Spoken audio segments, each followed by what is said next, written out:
Associate sponsor UltraTech cement. राज्यभरामध्ये जूनच्या सुरुवातीला पाऊस दाखल झाल्यानंतर आता शेतकऱ्यांची पीक पाण्याकडे लगबग सुरू झालेली आहे आणि बोगस बियाणे आणि खतांविरोधात खरं तर आक्रमक भूमिका आमदार बबनराव लोणीकर यांनी घेतली आहे। स्वतः बबनराव लोणीकर आपल्यासोबत आहेत। लोणीकर जी, बोगस बियाणे संदर्भात आक्रमक भूमिका घेतली आहे, नेमकं काय आहे असं तुम्हाला वाटते? शेतकऱ्यांची आता खरीपाची पेरणी चालू झालेली आहे। पेरणीसाठी लागणारे जे बियाणं आहे तर हे बियाणं भेसळीचं देता कामा नये किंवा बोगस बियाणं शेतकऱ्यांना देऊ नये अशा प्रकारच्या सूचना जिल्हा अधिकारी आहेत, कृषी अधीक्षक आहेत यांना देण्यात आलेल्या आहेत। मागच्या काळामध्ये बियाणे महामंडळानं परभणीमध्ये 32,000 क्विंटल बोगस बियाणे विकलं। आम्ही सर्व पोलीस स्टेशनला गुन्हे दाखल केले, 52 पोलीस स्टेशनला। हाँ शुक्ला जी, भिजवाना सिर्फ अल्ट्राटेक ही। मान गया बेटा, पर अल्ट्राटेक ही क्यों? आप ही ने तो कहा था कि घर जिंदगी में सिर्फ एक ही बार बनता है। घर एक, मौका एक, इसलिए सीमेंट भी देश का number 1। UltraTech, India's number 1 cement. भेसळीचं बियाणं किंवा बोगस बियाणं दिलं किंवा लिंकिंगचं खत दिलं, DAP घ्यायची तर युरिया घ्यावा लागेल, DAP घ्यायची तर ज्या कंपनीचा परवाना नाही असं बोगस खत ज्याच्यामध्ये 15% माती असते। शेतकऱ्याला कुठलंही कंपल्सरी करता कामा नये। DAP पाहिजे, 20-20 पाहिजे, 15-15 झिरो पाहिजे, जे खत पाहिजे ते दिलं पाहिजे। आणि कृषी विभाग आहे, जिल्हा परिषद, स्टेट कृषी विभाग आहे, जिल्हा अधिकारी आहेत, CO आहेत, यांनी शेतकऱ्यांची फसवणूक होऊ नये म्हणून त्याचं पथक नेमवलं पाहिजे आणि साध्या कृषी सेवा केंद्रावर गुन्हा दाखल करतात। त्याचा दोष नसतो बिचारायचा, तो फक्त विक्री करतो। ज्या कंपन्या आहेत या कंपन्या बोगस बियाणं विकतात, त्यामध्ये कंपनीचा दोष आहे, डीलरचा दोष आहे, सब डीलरचा दोष आहे, मात्र छोट्या दुकानदारावर केस करतात। या संदर्भात मी भूमिका घेतलेली आहे। परभणी जिल्हा असो, जालना असो की मराठवाडा असो, जिथं जिथं बोगस बियाणं सापडलं किंवा लिंकिंगचं खत सापडलं किंवा माती मिश्रित खत असेल तिथं पोलीस स्टेशनला कारवाई करण्यासाठी वेळ प्रसंगी मराठवाड्यात कोणत्याही जिल्ह्यात माझी जाण्याची तयारी आहे। एक राजकीय प्रश्न असा होता लोणीकर साहेब की लोकसभा निवडणूक आता पार पडली, या ठिकाणावरून महादेव जानकर हे तब्बल 1,30,000पेक्षा अधिक मतांना पराभव त्यांचा झालेला आहे। नेमकं काय कमी पडलं असं तुम्हाला वाटतं? लोकसभेच्या निवडणुका यावेळी वेगळ्या वळणावर गेलेल्या आहेत। म्हणजे विकासाच्या मुद्द्यावर निवडणुका झाल्या नाही, कामाच्या बळावर निवडणुका झाल्या नाही। या परभणी जिल्ह्यामध्ये माननीय देवेंद्र फडणवीस साहेब आहेत, नितीनजी गडकरी आहेत, राज्य सरकार आणि केंद्र सरकारनं 10,000 कोटी रुपये दिले होते। एकत्रित त्याचं उद्घाटन परभणीतच झालं होतं 50,000 लोकांच्या उपस्थितीत। यावेळची निवडणूक जातीपातावर झाली आणि जातीवर निवडणुका झाल्या आणि त्यामुळं काही समीकरणं बदललेली समीकरणं आहेत ती पुन्हा दुरुस्त कशी करता येतील। मराठा समाजाच्या आरक्षणाचा प्रश्न होता। खरं तर 10% आरक्षण मराठा समाजाला राज्य सरकारनं दिलेलं आहे आणि केंद्र सरकारनं ओपनसाठी 10% आरक्षण दिलेलं आहे। महाराष्ट्राला सर्वाधिक जास्त फायदा केंद्र सरकारच्या आरक्षणाचा झालेला आहे। राज्य सरकारनं मराठा समाजाच्या मुलांना शिष्यवृत्ती दिलेली आहे आणि OBC पेक्षा जास्त शिष्यवृत्ती दिलेली आहे। मात्र काही चुका झाल्या आणि त्यामुळं मराठवाड्यामध्ये महायुतीचे उमेदवार पडले।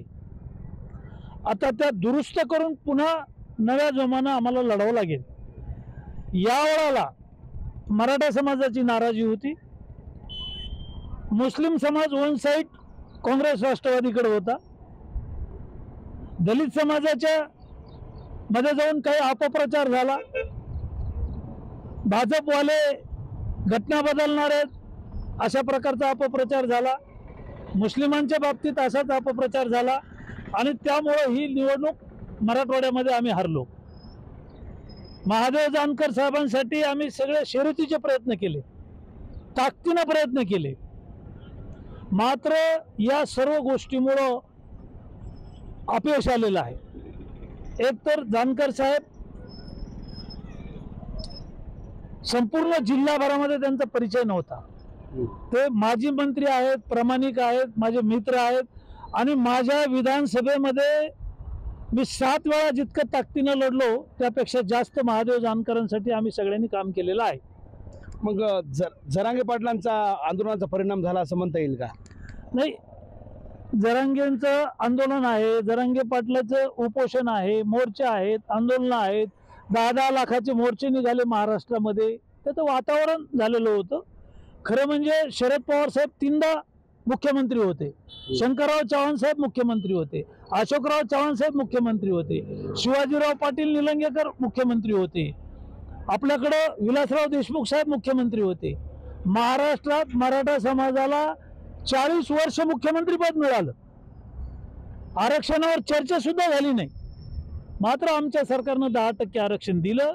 ते आरक्षण हायकोर्टात टिकलं. ते आरक्षण सुप्रीम कोर्टामध्ये स्टे मिळाला नाही. उद्धव ठाकरे आणि शरद पवारांचं पांढऱ्या पायाचं सरकार आलं आणि आरक्षण गेलं. या सरकारमुळं मराठ्याचं आरक्षण गेलं, ओबीसीचं आरक्षण सुद्धा या पांढऱ्या पायाच्या आघाडीच्या सरकारमुळेच गेलं. आणि एवढा आता यांना पुळका आला, 70 वर्षात मुस्लिमांचं आरक्षण का नाही दिलं? यांनी तर मुसलमानांना आरक्षण दिलं नाही. डबल रोटी का, पिना का, फुगे का, मुस्लिमांची एक गठ्ठा मतं घेतली. गावाच्या ग्रामपंचायतीपासून राज्याच्या मुख्यमंत्र्यापर्यंत, राज्याच्या गावातल्या सरपंचापासून पंतप्रधान राष्ट्रपतीपर्यंतची सत्ता यांची होती. का नाही दिलं मुसलमानांना आरक्षण? का लागले 70 वर्ष? मात्र या निवडणुकीमध्ये अपप्रचार झाला आणि अपप्रचारातून गैरसमज झाले.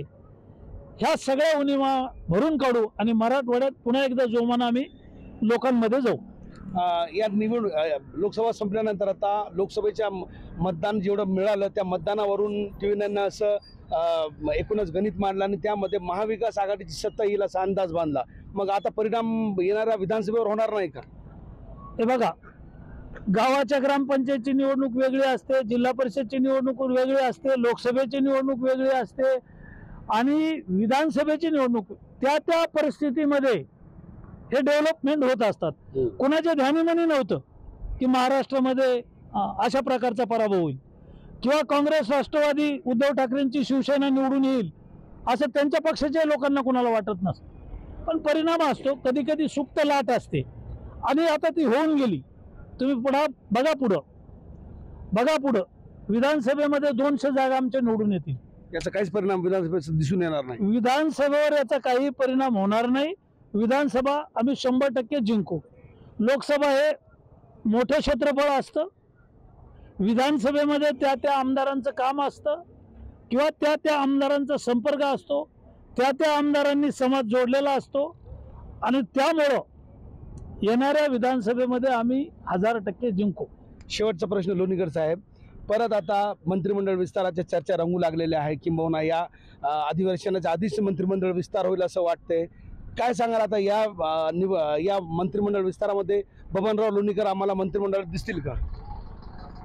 हे बघा, आत्ताच केंद्रामध्ये नरेंद्र मोदीजींचं सरकार आलेलं आहे आणि फुल कोरम, मंत्रिमंडळाचं फुल कोरम, तसं महाराष्ट्रामध्ये 15 मंत्री करण्यासाठी स्कोप आहे. आता मला मंत्रिपद मिळेल का नाही मिळेल हे देव आणि देवेंद्रलाच माहीत. मी काय सांगू त्याच्यामध्ये, पण अपेक्षा आहे. मराठवाड्यात मी सिनियर आहे. मी 7 वेळा विधानसभा लढलो, 5 वेळा आमदार म्हणून निवडून आलो आणि माझ्या मतदारसंघात जालना जिल्ह्यात, परभणी जिल्ह्यात रस्त्याचं जाळं निर्माण केलं, पिण्याच्या पाण्याच्या योजनेचं जाळं निर्माण केलं. महाराष्ट्रात 1 कोटी गरीब लोकांना स्वच्छतागृह बांधून दिले. माझं खातं टॉप 10 मध्ये होतं पहिल्या 10 मध्ये. त्यामुळं आशा करू. तर मराठा आंदोलनासहित इतर प्रश्नाचा फटकाही लोकसभा निवडणुकीत पडला असं या ठिकाणी विधान आमदार बबनराव लोणीकर यांनी केलं आहे. तर लोकसभेचा मतदानाचा परिणाम कुठल्याही विधानसभेवर होणार नाही. 200 जागा निवडून आणण्याचा विश्वास या ठिकाणी त्यांनी व्यक्त केला आहे. तर मंत्रिमंडळ विस्तार होणार आहे, त्यामध्ये संभावित नाव देव आणि देवेंद्र या दोघांना माहीत आहे. मात्र मी आशावादी आहे असं विधान या ठिकाणी आमदार लोणीकर यांनी व्यक्त केलं आहे. कॅमेरा पर्सन सय्यद खिजरसह Nazir Khan, TV9 Marathi, Parbhani. Associate sponsor UltraTech cement.